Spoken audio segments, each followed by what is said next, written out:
दोस्तों, जैसे बादशाह अकबर को ये कभी बर्दाश्त नहीं था कि शहजादे सलीम अनारकली से मुलाकात करें, आपस में मिलें, और इसी तरह आज के दौर के हिंदुस्तान के बादशाह को कतई बर्दाश्त नहीं है कि नीतीश कुमार लालू यादव से मुलाकात करें या मिलें या फिर एक मंच पर आए। एटलीस्ट ये जो चुनाव का साल है इसमें तो कतई नहीं, बिल्कुल नहीं।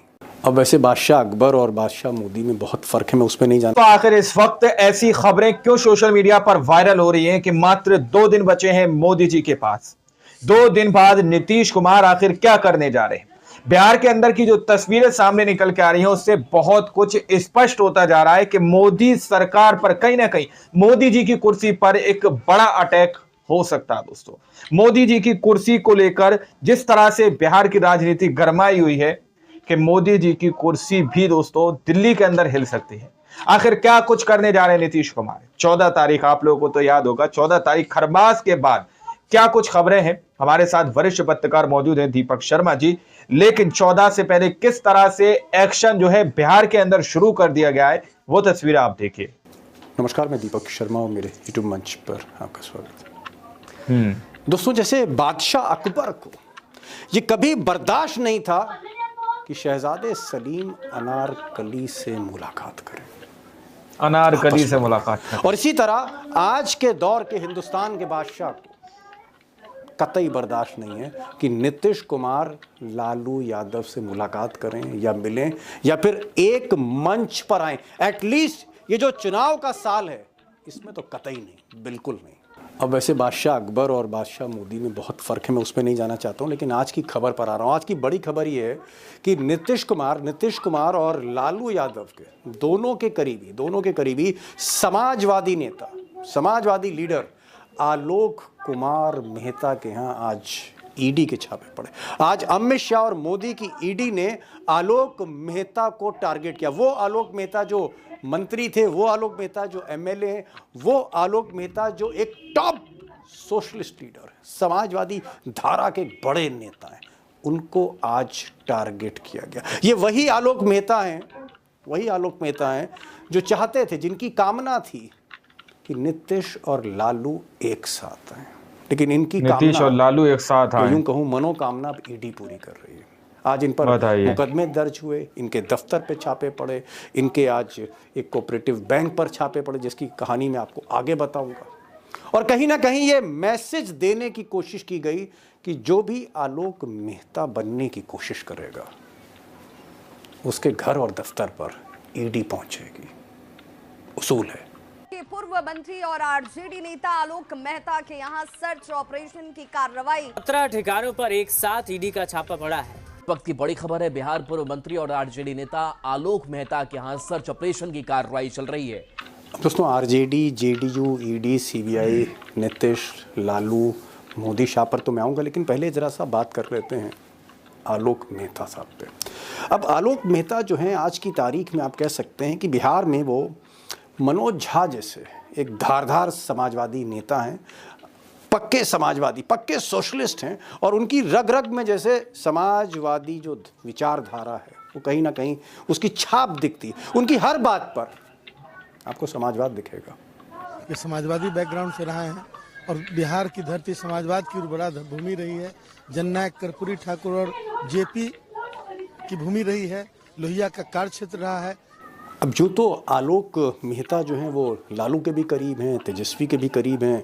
पार्टी में कुछ लोग कह रहे हैं कि भाई उनको बिहार का आरजेडी का चीफ बनाया जा रहा था, लेकिन मैंने आपसे कहा ना कि समाजवादी, पक्के समाजवादी होने की वजह से नीतीश को भी उतना ही वो मानते हैं जितना लालू प्रसाद यादव को मानते हैं। और पक्के समाजवादी होने के नाते वो चाहते थे, आलोक मेहता और ऐसे कई और नेता आरजेडी में भी हैं और जेडीयू में भी, ऐसे कई नेता हैं जो चाहते हैं कि बीजेपी की सांप्रदायिक राजनीति को बिहार से आउट किया जाए, और जो सेकुलर पार्टीज हैं, उसमें चाहे कांग्रेस हो, उसमें चाहे माले हो, चाहे उसमें कम्युनिस्ट पार्टी हो, बाकी पार्टियां, सारी पार्टियां एक छतरी के नीचे आएं, जिसमें प्रमुख रोल नीतीश और लालू का ही होगा, और बीजेपी को बाहर किया जाए बिहार से। ये उनका एक ख्याल था, ये उनका एक थॉट प्रोसेस था, जो जेडीयू में और आरजेडी में कई पक्के समाजवादी नेताओं में अभी भी है, वो भी यही चाहते हैं। और शायद यही एक पृष्ठभूमि थी जहां लालू ने कहीं ना कहीं अचानक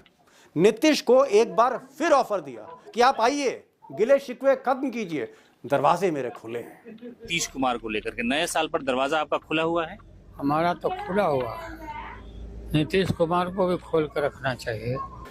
बहरहाल आज के जो ईडी के छापे हैं उनसे साफ जाहिर है कि डराने की कोशिश सिर्फ और सिर्फ आलोक मेहता को नहीं हुई है। नॉट ओनली आलोक मेहता, ये जो डराने की कोशिश हुई है, ये जो मैसेज दिया जा रहा है, ये उन समाजवादी नेताओं को दिया जा रहा है जो चाहते हैं कि बीजेपी के अगेंस्ट एक सेकुलर फ्रंट बने, जो चाहते हैं कि नीतीश लालू एक हों। और इसीलिए मैं कह रहा हूं कि जो कोऑपरेटिव बैंक का जो बहाना है कि वहां पर कोऑपरेटिव बैंक को लेकर छापे मारे गए, दरअसल ये जो कोऑपरेटिव बैंक है ये आलोक मेहता के जो पिताजी थे, जो बड़े समाजवादी नेता थे, उन्होंने इस्टेब्लिश किया था। और ये जो घपला है ये वहाँ के सीईओ वन मिस्टर तिवारी उनका किया कराया है, जिन पर एक एफआईआर हो चुकी है, मामला चल रहा है। इसलिए मैं कह रहा हूँ कि आप टाइमिंग को नोट करिए, टाइमिंग देखिए छापों की, ईडी के छापों की टाइमिंग देखिए। और ये छापे तब पड़ रहे हैं जब लालू यादव नीतीश कुमार को ऑफर देते हैं, ऑफर देते हैं जब वो कहते हैं कि पलटी मार लो, दरवाजे खुले हैं।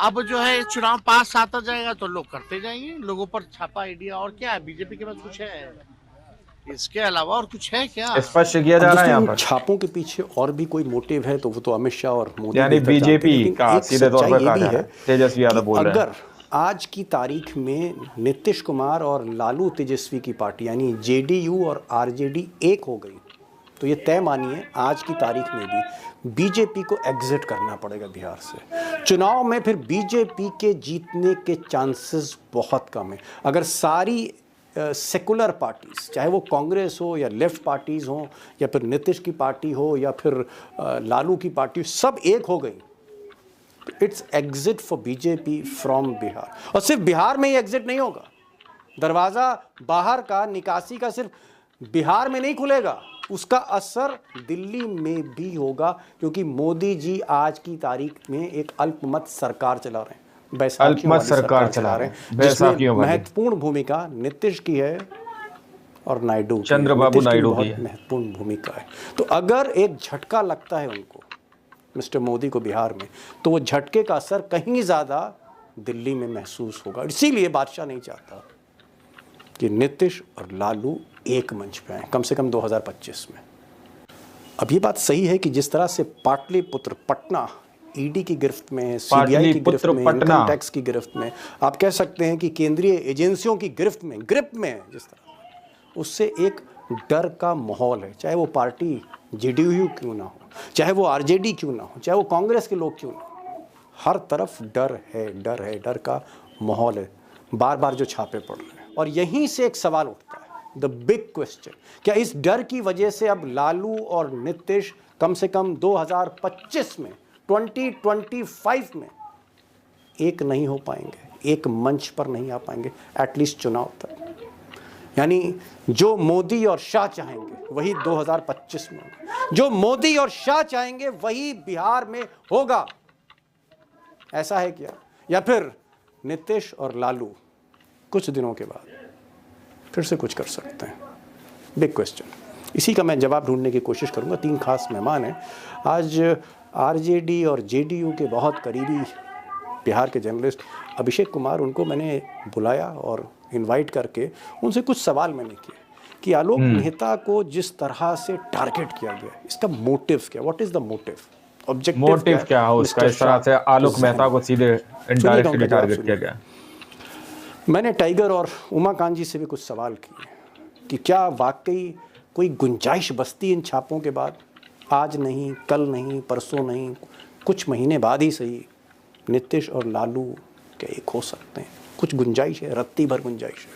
ये भी पूछा मैंने उनसे। इम्पॉर्टेंट है क्योंकि बिहार की जो राजनीति है उसमें जो कुछ होता है उसका सीधा इम्पैक्ट दिल्ली की राजनीति पर, मोदी की राजनीति पर, राजनीति मोदी की कुर्सी पर। मेरा सवाल ये है कि उसका असर पड़ता है। लालू ने नीतीश कुमार को ऑफर दिया, जिस वक्त आरजेडी अपनी बैठक करने जा रही है, जिस वक्त पूरे बिहार में एक कौतूहल है, चर्चा है कि भाई नीतीश और लालू कहीं ना कहीं अंदर अंदर खिचड़ी पक रही है, ऐसे समय पर आलोक मेहता जो मंत्री भी रहे, एमएलए भी हैं, एक सीनियर लीडर हैं, आरजेडी के वो स्टेट चीफ बन सकते थे, प्रेसिडेंट बन सकते थे, ऐसे आदमी पे इस वक्त पर गाज क्यों गिराई गई?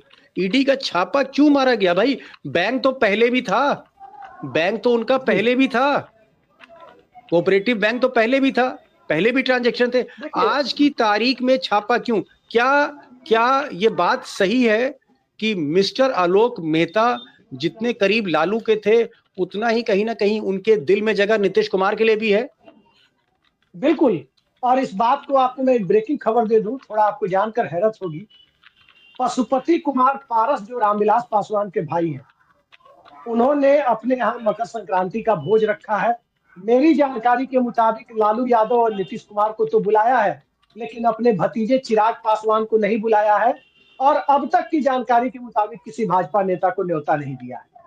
बताइए, आप इस बात का ध्यान रखिए। मैंने पूछा भी कि क्या आलोक मेहता भी इनवाइट है वहां पर, तो लोगों ने कहा कि आलोक मेहता इनवाइट नहीं होंगे तो पार्टी कैसे होगी। ओहो, अब आप अंदाजा लगा सकते हैं, मतलब मकर संक्रांति के दिन पारस पासवान के न्योते पे आलोक मेहता होते, वहां पर लालू होते और वहां पर नीतीश भी आ सकते थे, ये कहना चाह रहे हैं? नीतीश कुमार को इनविटेशन है। मध्यस्थता की कई लाइनें खुली हुई है, ध्यान रखिए। आलोक मेहता अकेले नहीं है, आलोक मेहता पुराने हैं, लालू यादव के ट्रस्टेड है, लेकिन पशुपति कुमार पारस लालू यादव और नीतीश कुमार दोनों से उनके साथ बड़े गहरे रिश्ते रहे। भाई भले ही वो रामविलास पासवान के। नीतीश कुमार ने जब 7 दिन की सरकार आज से 25 साल पहले बनाई थी, उनके 3 मंत्रियों में से एक का नाम था पशुपति कुमार पारस। आलोक मेहता के पिता जनता दल और राष्ट्रीय जनता दल के फाउंडर मेंबर में से एक थे तुलसीदास मेहता।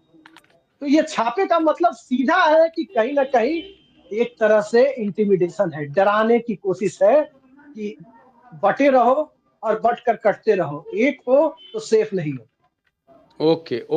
दोस्तों, आप लोगों ने इस वीडियो को शुरू से आखिर तक देखा। वीडियो के स्टार्टिंग में ही मैंने कहा कि आखिर ऐसा क्यों कहा जा रहा है कि मोदी जी के पास 2 दिन बचे हैं, क्योंकि सोशल मीडिया पर जो एक खबर ट्रेंड कर रही है इस वक्त, वो खबर ये है कि 2 दिन बाद नीतीश कुमार पलटी मारेंगे।